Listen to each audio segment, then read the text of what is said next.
Bonsoir et bienvenue dans 85 chrono. La première partie, c'est on va revenir sur l'actualité sportive du week-end. Dans la deuxième partie, on parlera basket avec nos trois invités du Vendée Chaland Basket. Jean-Marie Rousseau, le président, Sébastien Lambert, le coach, et Paul Turpin, l'un des joueurs de cette équipe chalandaise qui a remporté le derby face au Sables d'Olonne vendredi soir. Mais on va commencer avec l'info sportive du week-end et c'est en triathlon que ça se passe avec la victoire de Léo Bergère lors de la grande finale du circuit WTCS à Abu Dhabi. Le triathlète de Saint-Jean-de-Mont qui boucle magnifiquement cette saison avec ce titre de champion du monde, 3e du classement mondial avant la course. Il décroche sa première victoire sur le circuit et il chipe la première place au classement général au Britannique Alex Yek et au Néo-Zélandais Hayden Wild. Une année 2022 exceptionnelle pour Léo Bergère qui avait déjà décroché le titre de champion d'Europe à Munich au mois d'août. Du basket, je vous ai dit, on va recevoir nos invités du Vendée Chaland Basket en deuxième partie d'émission. Il y avait un derby en National 1 masculine vendredi soir à Chaland, à la salle Michel Vrignot, entre le VCB et les Sables d'Olonne. Match que vous avez peut-être suivi sur notre antenne. Grosse ambiance et très beau match offert par les deux équipes. Si les premières minutes sont à l'avantage des Chalandais en blanc, les Sablais répliquent et virent en tête à l'issue du premier quart-temps 22-19. Emmené par l'Américain Jackson Trapp, l'équipe des Sables confirme dans le deuxième acte, 18 points pour Trapp dans les 20 premières minutes. Et à la mi-temps, les Sablais sont toujours devant au tableau d'affichage, 43-39. En début de deuxième mi-temps, Trapp doit quitter pendant quelques minutes ses partenaires en raison d'une blessure. Et cela n'empêche pas les visiteurs de maintenir leur avance, qui est toujours de 4 points à la fin du troisième quart-temps, 54-50 pour les Sables. Tout est encore possible dans le dernier quart-temps. Une dernière période où les Chalandais se montrent plus incisifs. Le VCB semble supérieur physiquement et reprend les rênes de la rencontre. Chaland passe devant au tableau d'affichage et il reste jusqu'au bout, grâce notamment à Paul Turpin, 21 points, ou encore Marc Gosselin. Porté par le public, les Chalandais décrochent la victoire sur le score de 74-69. 8e victoire en 11 journées pour Chaland. On va écouter la réaction de Marc Gosselin, ailier du VCB. Je pense que dans les matchs comme ça, le classement, tous ces trucs-là, c'est un peu remis à plat. Parce qu'il y a tellement d'enjeux, il y a tellement de fierté, il y a tellement de choses qui font que je pense que tout ça est remis à plat. Et nous, au fond, on savait que ça n'allait pas du tout être un match facile. On ne s'attendait absolument pas à être à plus 10, plus 20. On savait que ça allait être dur, rugueux, comme je disais avant. Et voilà, c'est ce qui s'est passé. Et je pense que voilà, je pense que ça allait se dérouler comme ça. Et voilà quoi. Donc, je dirais pas qu'on a mis une mi-temps à se mettre dedans, mais on n'a pas produit notre meilleur basket. Mais il faut donner du crédit à l'équipe adverse qui nous a mis en difficulté aussi. Ils nous ont mis en difficulté. On peut à peu près tout shooter dans l'équipe, donc c'est un peu un espèce de confort. On n'a pas eu beaucoup d'alternance et donc ça nous a fait défaut. Mais encore une fois, je pense qu'il faut donner du crédit à l'équipe adverse qui nous a mis en difficulté et qui a fait que on a un peu trop shooté à 3 points par séquence. Et avec 8 victoires, Chaland est 3e au classement, à une victoire du leader Rennes. Prochain adversaire des Chalandais ce mardi soir. Pour les Sables, c'est une 7e défaite et une 11e place au classement. Les Sablais qui recevront Poitiers mardi soir. On passe au football avec la division 2 féminine, la 9e journée et l'équipe de La Roche-sur-Yon, ESO, qui recevait ici les Moulineaux ce dimanche au stade de Saint-André-d'Ornay. Deux équipes qui luttent pour le maintien. Première occasion pour les ICN avec El Ghazouani. Puis à la 9e minute, la capitaine de l'ESO, Maureen Cosson, trouve la barre transversale. Nouvelle occasion pour ici à la 19e minute sur coup franc. Tse ne parvient pas à ajuster sa reprise. 24e minute, l'ESO touche une nouvelle fois un montant. Cette fois, c'est Charlotte Fetty qui voit sa déviation terminée sur le poteau. 0-0 à la mi-temps. Nouvelle grosse occasion pour les Arnésiennes à la 51e minute à la suite d'un coup franc. La reprise de Maureen Cosson trouve le poteau. Toujours 0-0. Les joueuses de La Roche-sur-Yon ont encore plusieurs situations offensives intéressantes, mais il manque toujours la finition. Leurs adversaires sont toujours dangereuses, avec notamment une reprise de El Ghazouani et la bonne intervention de Laura Lacoste. La reprise acrobatique de Batouri n'est pas cadrée. Et c'est sur coup franc que la situation se débloque. C'est l'ICN El Ghazouani qui trouve le chemin des filets et qui ouvre le score 1-0 pour ici à la 84e minute. Les Arnésiennes qui poussent dans les dernières minutes pour égaliser, mais ni la frappe lointaine de Maureen Cosson, ni la reprise de la tête de Winnie Mapangu ne font mouche. Le SO s'incline 1-0. On écoute les deux entraîneurs au micro de Thibaut Grasset. Globalement, on ne fait pas un mauvais match. ne fait pas un mauvais match. On a su, comme je disais, créer quelques déséquilibres quand on a pris le temps de poser le ballon. Le problème, c'est qu'on s'est souvent précipité, ce qui fait qu'on n'a pas pu avoir plus d'emprise encore sur ce match. C'est clairement 3 points de perdus parce qu'on a les opportunités. Voilà, on touche 3 fois les montants quand même. On a d'autres opportunités qu'on ne concrétise pas. C'est le football, à un moment donné il faut être efficace. Oui, c'était un match fermé avec 2 équipes plutôt bien organisées. Maintenant on a réussi nous à trouver des solutions pour être dangereux. Malheureusement on a manqué de maîtrise pour les caler au fond et même dans le cœur du jeu on aurait pu et dû mieux faire aujourd'hui. On a eu pas mal de temps où on a balbutié un peu notre football, c'est dommage parce qu'il y avait la place de faire mieux. On est satisfait justement du résultat, puisqu'on gagne 1-0, après pas forcément du contenu. C'est vrai que c'est un match très compliqué, on a beaucoup subi, après ce qu'on retient c'est le 1-0 et les 3 points à la fin du match. C'est un concurrent pour le maintien, donc bien évidemment on le prépare, mais comme tous les matchs, on est sur une série de 3 victoires. Après on joue Lille qui est une grosse équipe la semaine prochaine et on va tout faire pour essayer d'accrocher ne serait-ce qu'un point ou 3 points, mais voilà, on prend vraiment match par match et on essaye de faire le maximum de victoires possible pour être dans les 6 à la fin de l'année. Et avec 3 victoires pour 6 défaites, le SO est 10e au classement. Le prochain match, ce sera dimanche avec un déplacement à Lens, 3e. Toujours en football, chez les hommes en National 2, la 11e journée et un match nul pour les Herbiers en déplacement à Romorantin vendredi soir. Score final 2 buts partout. Le VHF qui a évolué à 10 contre 11 pendant presque toute la partie à la suite de l'expulsion de Jousselin dès la 5e minute. Les Herbretès 5e recevront Trélissac ce vendredi soir. Du handball à présent avec le championnat de National 1 féminine. On jouait la 8e journée ce week-end. Après une trêve de pratiquement un mois, l'équipe de La Roche-sur-Yon retrouvait le championnat ce samedi soir à la salle Omnisport pour affronter l'équipe réserve de Mérignac, renforcée par quelques joueuses de Division 1. Les 10 premières minutes sont assez équilibrées, mais c'est La Roche en rouge qui mène au score 6-4, puis 8-4 à la 12e minute. Mérignac réduit l'écart qui n'est plus que de 1 but à la 19e minute, 10-9. Et les Girondines parviennent à égalisé à 13 partout à la 26e minute. Mais ce sont les Lyonnaises qui terminent mieux cette première période. Après 30 minutes de jeu, les joueuses de Liviu Burileanu mènent de 3 buts, 16-13. Au retour des vestiaires, les Vendéennes restent sur leur lancée et maintiennent leurs adversaires à distance. 19-15 à la 35e minute. Réaction de Mérignac qui réussit une nouvelle fois à égaliser à la 42e, 19 partout. La Roche se détache à nouveau et mène 24-20 à 13 minutes de la fin du match.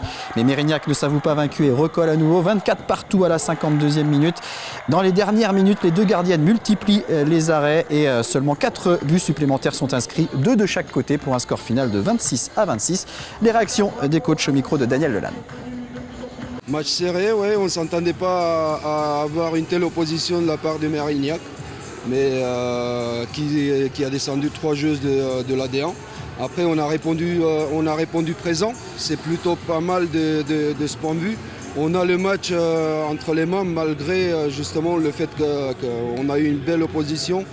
Et bon, on ne va pas cracher dans la soupe contre l'équipe qu'on a eue en face ce soir, même le match nul. Je pense qu'on peut se contenter, mais on a des regrets. On a des regrets notamment sur les tirs immanquables et puis l'adaptation qui met encore beaucoup trop de temps à se faire à partir du moment où on est déboussolé, par exemple.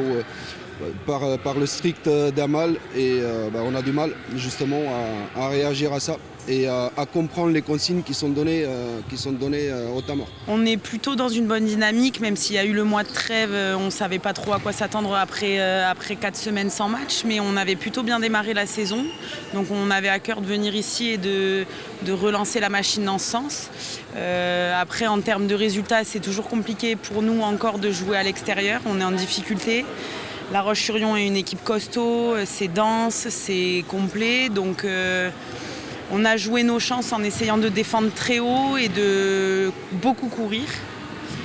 On s'en sort avec le match nul qui, somme toute, je pense, est mérité.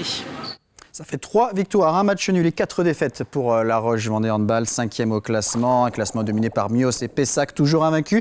Le week-end prochain, les Lyonnaises seront exemptes. Elles retrouveront le championnat le 10 décembre avec un déplacement à Rochechouart-Saint-Junien. Toujours en handball, l'équipe 2 de La Roche-sur-Yon en National 2 féminine s'est imposée à Carquefou 23-22. Deuxième victoire en cette journée pour les Lyonnaises, 10e au classement. Prochain match samedi à domicile contre Mamers. Toujours en handball chez les hommes en National 1 masculine, 11e journée. Et Pouzauges qui est encore passé tout près d'une belle perf en s'inclinant d'un petit but chez le 2e Vernon-Saint-Marcel. Défaite 29-28, la 9e de la saison. Le PVHB 13e et avant-dernier se déplacera à Hennebon le 10 décembre. Et puis en National 3 masculine, très belle performance du Slam lors de la 9e journée. Le Slam qui est allé battre le leader Orléans 33-32. Première défaite des Orléanais et 4e victoire du Slam qui occupe la 8e place au classement. Prochain match samedi à domicile contre Nantes. À noter en National 3 féminine, la 8e défaite en 8 matchs pour les Herbiers battus par Saint-Nazaire. En ring hockey, 7e journée de National 1 Élite et un match nul pour la Vendéenne à domicile face à Lyon. 2 buts partout. L'équipe de La Roche-sur-Yon est 7e au classement. Très lourde défaite du Poiré-sur-Vie à Coutras. Les Genoux s'inclinent 17-4. Toujours 0 points pour le Poiré, 12e et dernier.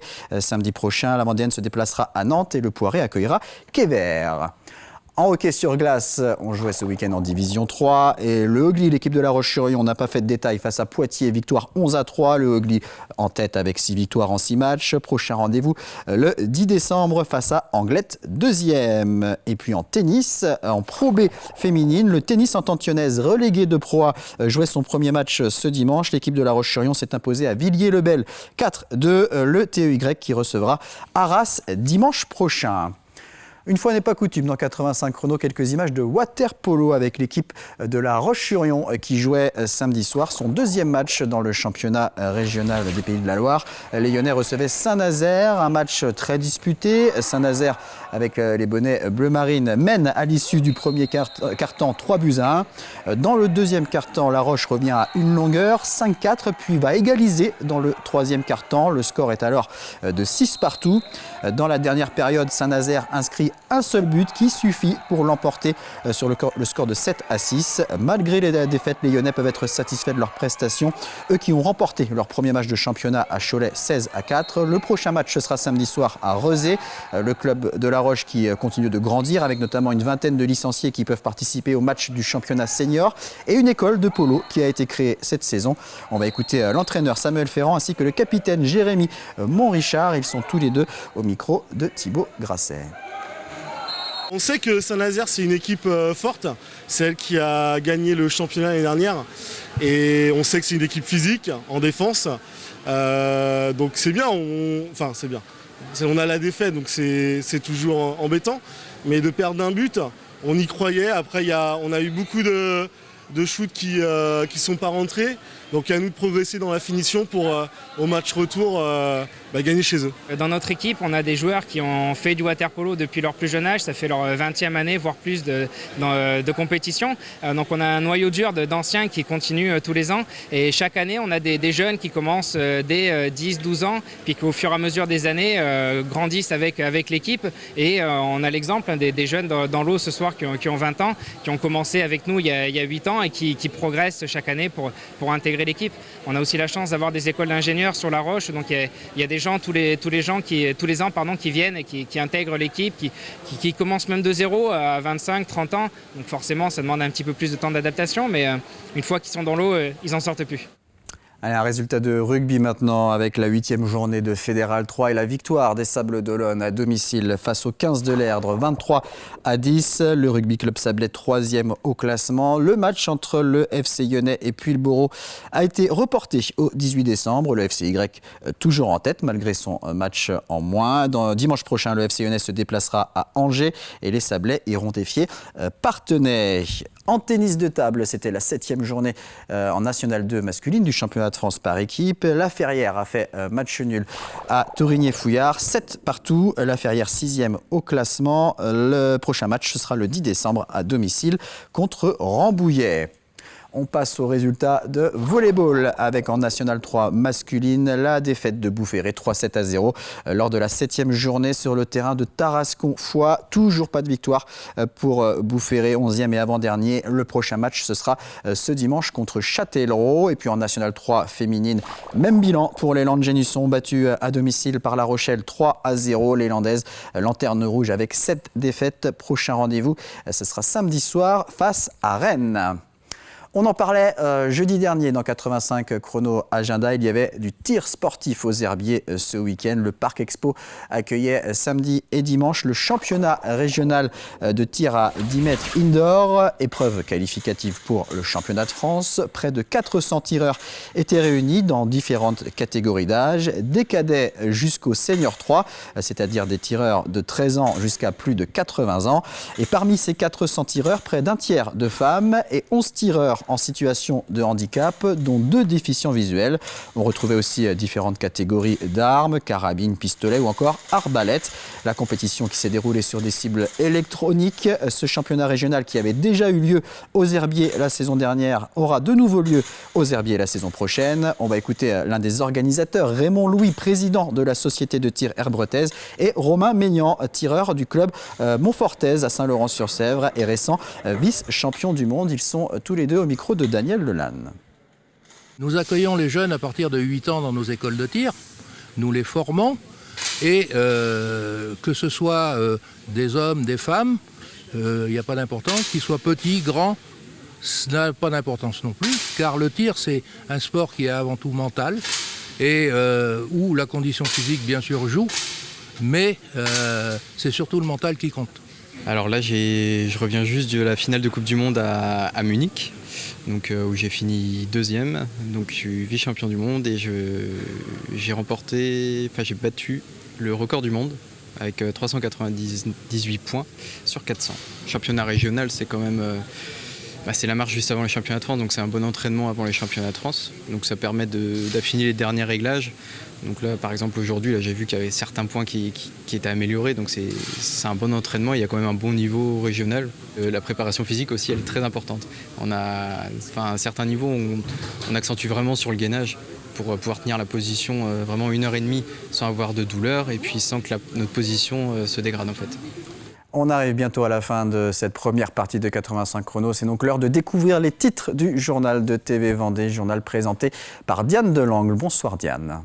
Bonsoir Aurélien, bonsoir à tous. À suivre dans votre journal, le premier test du dispositif FR Alert qui permettra d'alerter la population par SMS en cas de risque à proximité d'un site classé Céveso. Exercice déployé ce lundi après-midi dans l'entreprise Planète Artifice. Les premières mobilisations pour le Téléthon se sont déroulées ce week-end. Exemple à Angles où l'on a misé sur l'originalité avec des puzzles de 500 pièces à compléter en 2 heures. Et puis il y avait de l'affluence au Vendespace pour la 5e édition de Vendée Métiers. À 3 semaines de l'ouverture de Parcoursup, l'heure est au choix de sa future formation. Ce forum est l'outil idéal pour cela. Voilà ce qui nous attend Aurélien. Belle émission à vous. Merci Diane. On arrive donc à la fin de cette première partie de 85 chrono. On va marquer une petite pause et on se retrouve pour la deuxième partie avec nos 3 invités du Vendée Chaland Basket, le président Jean-Marie Rousseau, le coach de l'équipe de NA Sébastien Lambert et un des joueurs de cette équipe, Paul Turpin. A tout de suite.